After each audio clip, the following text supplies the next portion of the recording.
கொடுத்திருப்பேன். அது என் மகனாக இருந்திருந்தால் என்னை கனியை தந்திருப்பேன். ஐயோ பாவம், நானோ ஏழை. அதனால் என் வணக்கத்தை தந்து உரையை துவங்குகிறேன்.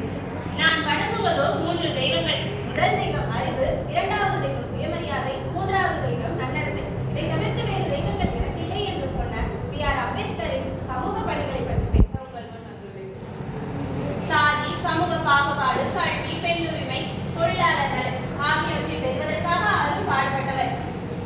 பெண்ணுக்கான உரிமை, பெண்ணுக்கான உரிமையும் அவர்கள் முன்னேற்றத்திற்காகவும் பல சட்ட திட்டங்களை கொண்டு வந்தார். திருமண சட்டம், சொத்துரிமை சட்டம் போன்ற சட்டங்களை கொண்டு வந்து அவர்களுக்கான உரிமையை பெற செய்தவர். சமத்துவம் என்பது எல்லோரையும் சமமாக நடத்துவதற்கு மட்டுமல்ல, எல்லோருக்கும் சம வாய்ப்பையும் சம உரிமையும் வழங்குவதுதான். அதுதான் இடஒதுக்கீடின் அடிப்படை.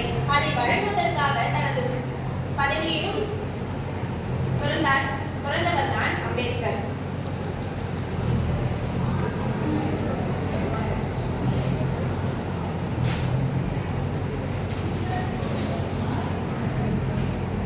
கல்வி அனைவருக்கும் கிடைக்க